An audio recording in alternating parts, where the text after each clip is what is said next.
Ouvrons nos Bibles dans Jean chapitre 3. Ça, c'est un enseignement qui doit être bien retenu par chacun de nous. Bien retenu. Vous savez, vous pouvez être tous dans une même dénomination chrétienne. Vous pouvez être tous dans une même chapelle, sans toutefois être tous des enfants de Dieu. On est d'accord? Oui. Vous pouvez être beaucoup d'enfants de Dieu, sans pouvoir progresser. On va voir une partie qui progresse. Et c'est la partie qui progresse qui est intéressante. La partie qui progresse qui est intéressante. Et on progresse avec cette partie-là. Parce que si quelqu'un commence et s'arrête, il n'est pas différent de celui qui n'a rien fait du tout. Parce qu'il n'a pas atteint le but. D'accord? Je vous prends un exemple. Si on commence à suivre Jésus, c'est pour la vie éternelle. Et si on s'arrête en route, on le suit, personne n'aura encore la vie éternelle. À ce moment-là, on n'est pas différent de celui qui n'a pas suivi, qui n'a jamais suivi un jour. Parce que le vrai sort, c'est que personne n'a pris dans la vie éternelle. Donc, que celui qui met quoi? Ne regarde plus derrière. Il a ce moment de l'enfant. Allons que l'avons. Le Seigneur est proche. Allons que l'avons. Persévérons. Ouvrons notre Bible dans 1 Jean chapitre 3, verset 4. Nous avons vu ça ici lors de l'une des publications. On n'a pas eu le temps d'entrer dans les profondeurs. Cet esprit va amener à m'arrêter là. Il va montrer les choses que nous allons voir. Et juste qui vont nous donner plus de lumière et nous permettre de mieux comprendre et de mieux agir. Nous allons donc lire 1 Jean chapitre 3, verset 14. Oui. Je vais attentivement la lecture, attentivement. 1 Jean chapitre 3, verset 14. Nous savons que nous sommes passés de la mort à la vie parce que nous aimons les frères. Oui. Celui qui n'aime pas demeure dans la mort. Voilà. Écoutez très bien ce que l'Esprit dit. Nous savons que nous sommes passés de la mort à la vie parce que nous aimons des frères. Celui qui n'aime pas demeure dans la mort. L'amour pour le frère est un signe que nous avons la vie éternelle. Alors, la première question que je vous pose, nous étions comment? Hein? Nous étions morts. Alors, pourquoi nous étions morts? Ici, là, par rapport au passage. Hein? Parce qu'on n'avait pas l'amour de frère, qui est la qualité de l'amour de Dieu. N'est-ce pas? Et il dit que celui qui n'aime pas demeure dans la mort. Donc celui qui n'a pas l'amour de Dieu en lui, celui qui n'aime pas les frères, demeure dans la mort. Alors c'est clair que celui qui n'aime pas les frères n'a pas la vie éternelle. Il demeure dans la mort, il n'est pas un enfant de Dieu. Est-ce que c'est clair? Maintenant, nous savons que nous sommes passés de la mort à la vie. Nous étions tous morts. Dieu nous a ressuscités en Christ. Nous sommes passés de la mort à la vie. Nous ne sommes plus morts, nous sommes devenus vivants. C'est-à-dire qu'il nous a donné la vie éternelle. Et cette vie éternelle s'exprime par le fait que nous aimons les frères. Et la preuve que nous avons la vie éternelle, nous aimons les frères. Il y a un amour particulier, l'amour de Dieu,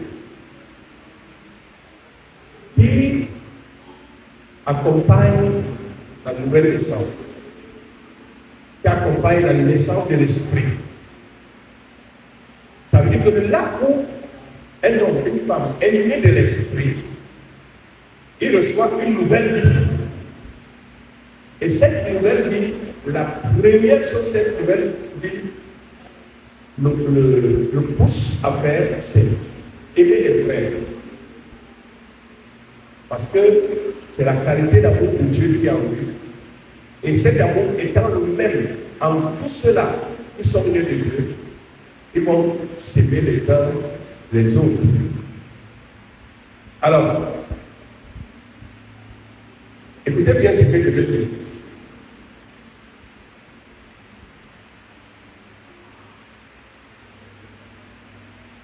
Si quelqu'un n'aime pas les frères, il n'est pas un enfant de Dieu. On est d'accord? Il n'est pas vivant, spirituellement parlant. Il est mort spirituel. On est d'accord? Vous pouvez suivre? Alors,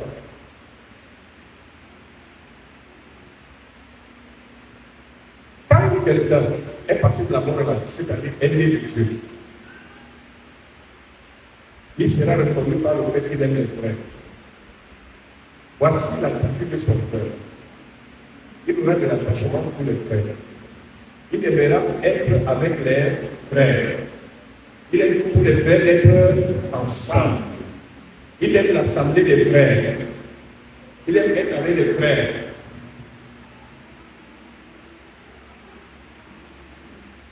C'est là où ça commence. Maintenant, quand un frère pleure, il pleure avec lui. Quand un frère se réjouit, il se réjouit avec lui. Quand un frère a un fardeau, il porte ce fardeau avec lui. Quand un frère est dans le besoin et qu'il en a la possibilité de l'aider, il l'aide. Est-ce que vous pouvez comprendre? Alors, écoutez très bien le verbe de ça. Si quelqu'un dit qu'il est enfant de Dieu, et qu'il est dans une chapelle, et que lui, il attend seulement qu'on fasse pour lui des choses, on va se poser la question, est-il vraiment un enfant de Dieu?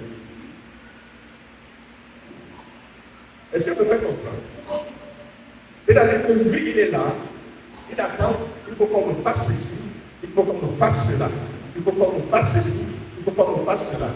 C'est un problème. Est-il vraiment un enfant de Dieu? Parce que l'amour est pratique. L'amour n'est pas en parole seulement pour dire que je t'aime. Elle est pratique. Dieu a tant aimé qu'il a donné son fils. Et les gens disaient qu'ils ne vont pas en parole, mais en acte. Donc, quand la Bible dit que nous savons que nous sommes passés de la mort à la vie, parce que nous aimons les frères, donc c'est celui qui aime les frères qui est un enfant de Dieu. Et cet amour sera manifeste, comme je l'ai dit, par le fait qu'il aimera être là où il y a les frères. Il aime l'assemblée des frères. Il aime être avec les frères. C'est spirituel, c'est surnaturel. Il va faire que quand un frère pleure, il va pleurer avec lui. C'est particulier, je dis bien le frère, en plus, je ne parle pas de tout le bien qu'on peut faire aux gens. Il y a quelque chose de particulier qui l'attire. Et quand un frère pleure, il pleure avec lui. Quand un frère se réjouit avec lui. Il est content où il pleure. quand ça concerne un frère. Et cela est particulier dans son cœur quand ça concerne un frère. Ce n'est pas quelque chose de général. Vous pouvez faire du bien à un païen, ou à un ennemi, ou à un méchant. C'est autre chose. On peut manifester l'amour de Dieu comme ça dans notre cœur, dans cette dimension-là, qui est l'amour inconditionnel. Mais l'amour qui démontre qu'on est enfant de Dieu, c'est celui qui est spécifique envers les frères. Alors, celui qui n'a pas cet amour-là n'a pas connu Dieu. Il n'est pas enfant de Dieu. Celui qui n'a pas cet amour-là n'a pas Dieu en lui. Il n'est pas né de Dieu. Celui qui n'a pas cet amour-là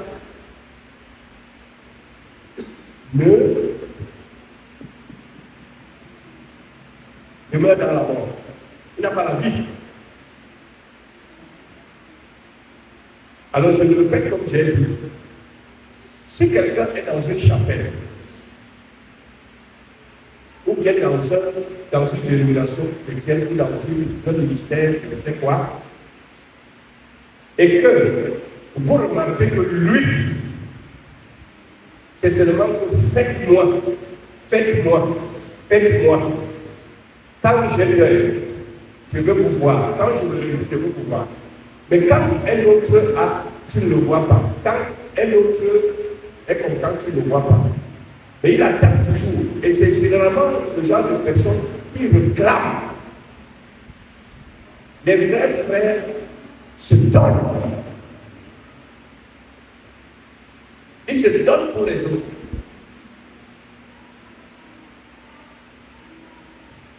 Est-ce qu'elle me fait comprendre?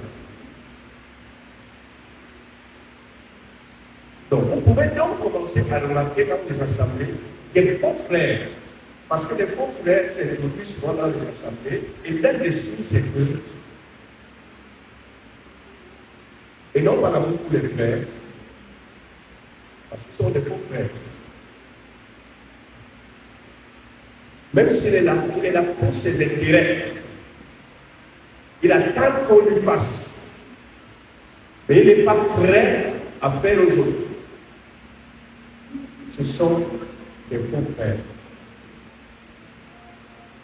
Et je le répète, des vrais frères, c'est ceux qui aiment les autres frères. C'est inné spirituellement. C'est inné spirituellement.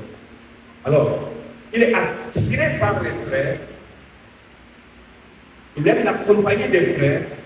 Il aime être avec les frères. Il aime beaucoup de frères d'être ensemble.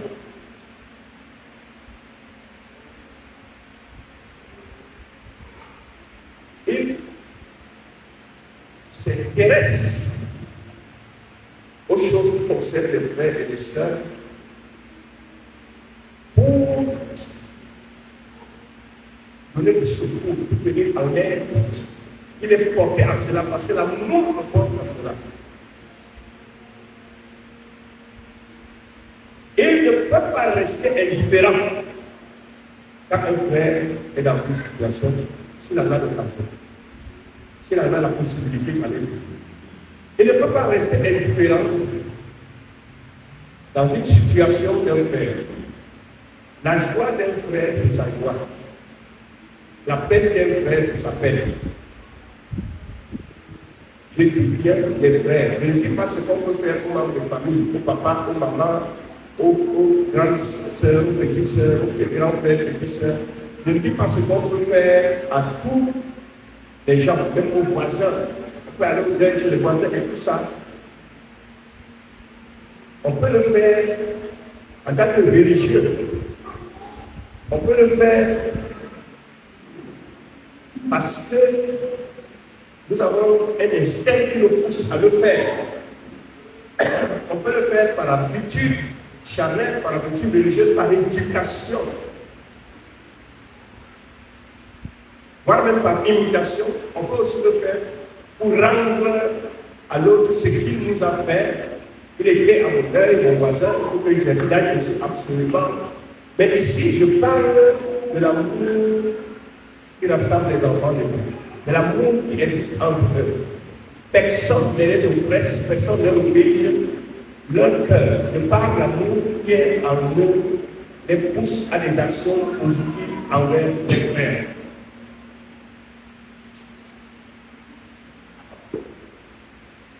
Si quelqu'un est dans une assemblée, dans un ministère, dans une dénomination chrétienne, et n'a pas de telles attitudes, comme la Bible le décrit, il faut avoir un point d'interrogation sur le fait qu'il affirme qu'il est un frère. Dans 1 Jean chapitre 4, verset 8, il est dit: celui qui n'aime pas n'a pas connu Dieu, car Dieu est amour. Alors, et dans 1 Jean chapitre 4, toujours, mais le verset 1, si quelqu'un dit j'aime Dieu et qu'il haït son frère, c'est un menteur. Car celui qui n'aime pas son frère qu'il voit, comment peut-il aimer Dieu qui ne voit pas? Nous parlons ici dans le cadre de l'amour fraternel. Si quelqu'un a de la haine dans son cœur, pour un frère en Christ, pour une sœur en Christ, il est un meurtrier. Il est comme Caïn, un meurtrier. C'est au compris.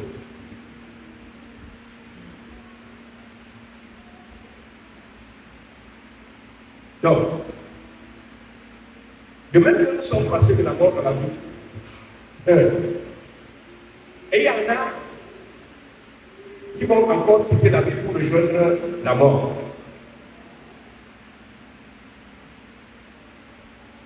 Vous savez, la relation entre les hommes, une-type des enfants de Dieu, n'est pas toujours facile. Chez les païens, entre eux, c'est pire. Et puisque nous sommes faits de chair, il y a encore le vieil homme qui dérange. Cette relation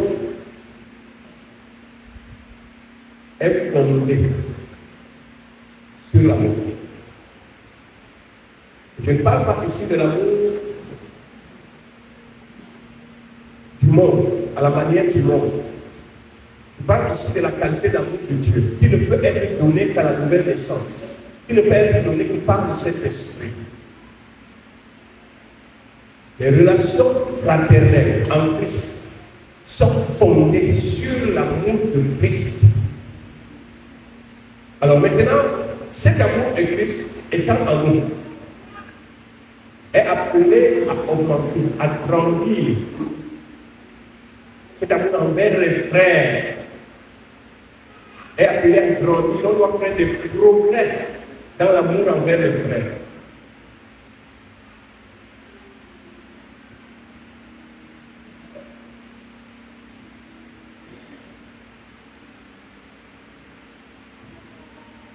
Regardez, il y a des gens qui, dans les familles selon la chair, sont engagés et gênés dans tout ce qui se passe dans la famille. Ils sont présents, ils répondent à tout. En fait, c'est naturel. Ça n'a rien à voir de spirituel. C'est parce que l'amour charnel, ils ont hérité de leurs parents, les livres. Ils participent aux choses et tout.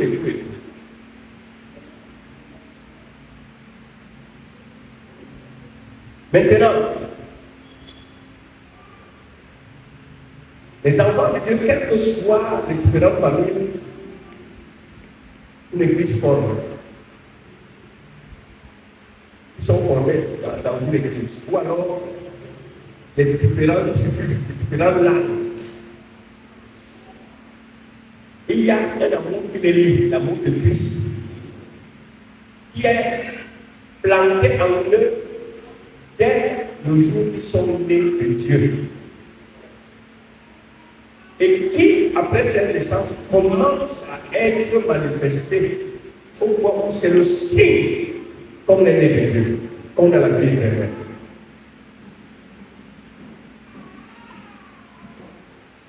Maintenant, peut-être la chair de chacun a pour ambition de détruire cet amour fraternel en vous, pour le remplacer par la haine. Alors ça veut dire que quoi?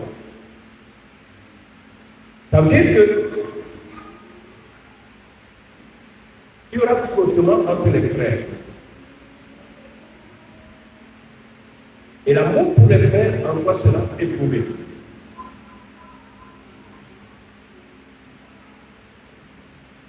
Alors,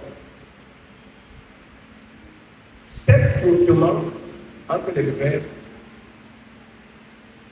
doivent être pour nous une preuve, n'est-ce pas, que nous faisons comment? Nous remportons une preuve dont nous sortons vainqueurs en continuant d'aimer et en aimant même plus.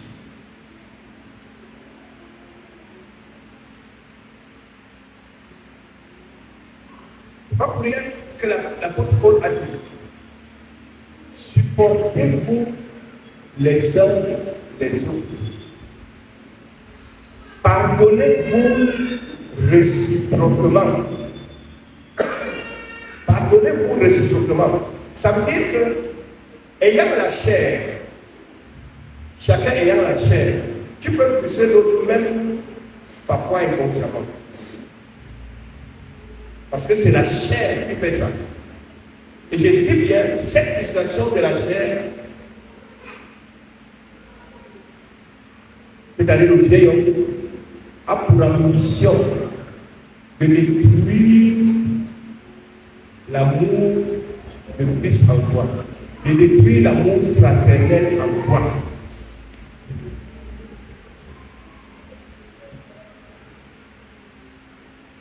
Mais pour toi, ça doit être une épreuve, non seulement pour persévérer dans cet amour, mais aussi pour que cet amour grandisse, croisse.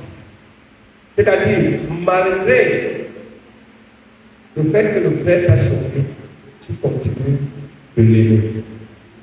Et tu lui pardonnes. Et tu le supportes.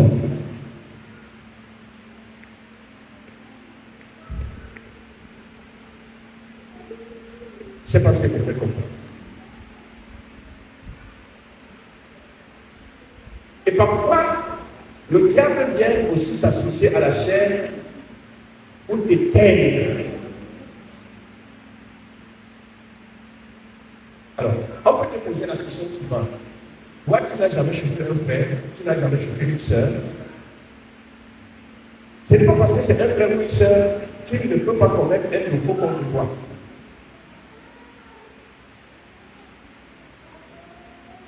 Si ton frère a péché contre toi, pardonne. Si te demande pardon, pardonne, n'est-ce pas? Ça veut dire que nos imperfections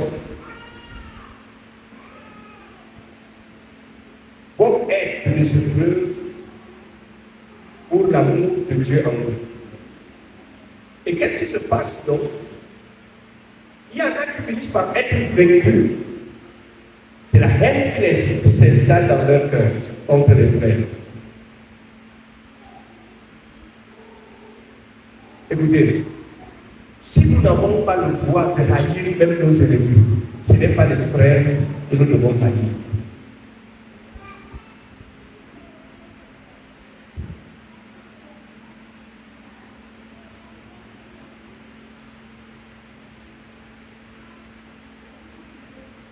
Il s'est passé une fois.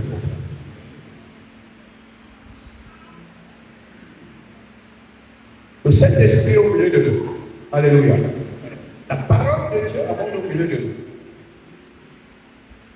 Et nous sommes comme ces pierres du Torah qui sont ensemble et qui se frottent. Et en se frottant, nous forgeons avec l'aide du Saint-Esprit et de la parole qui nous est donné pour nous éclairer, nous nous forgeons à l'image de Christ. Voyez-vous jusqu'à quel point Jésus a aimé ses frères, un jour il a dit jusqu'à quand vous supporterez. Mais il n'avait pas cessé de les supporter, il a continué de les supporter, il a continué de les aimer. Alors, je voulais dire ceci. Si, lorsque tu as cru en Jésus, tu as senti l'amour pour les frères dans ton cœur, tu es un enfant de Dieu.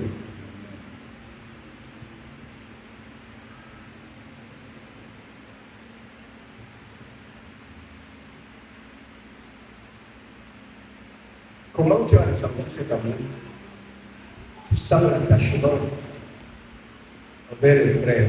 Tu es poussé à aller vers les frères. Tu veux être ensemble avec les frères. Et quand un frère est dans une situation, tu te sens concerné parce que tu l'aimes.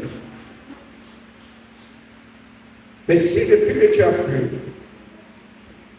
cru, tu attends plutôt que les frères fassent pour toi des choses, il se peut que tu sois un bon frère. Mais il n'y a pas de bon frère ici ce soir. Ça, c'est une chose. L'autre chose, c'est que nous, les enfants de Dieu, l'amour de Dieu qui nous a été donné lors de la nouvelle naissance peut être détruit. Si nous laissons notre chair dominer sur nous.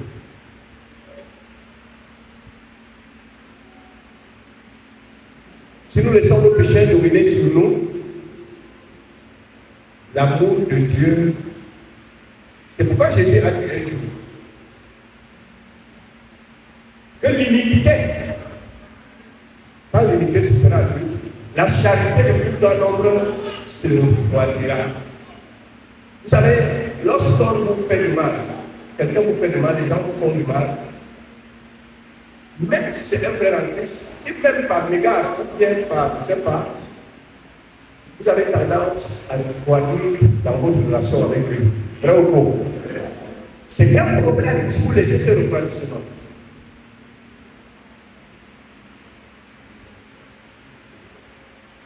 Il faut toujours rester chaud dans l'amour pour le frère, même le frère qui nous a choqués. Il faut rester chaud. Quand il y a refroidissement, il y a la mort qui peut suivre après. Voilà.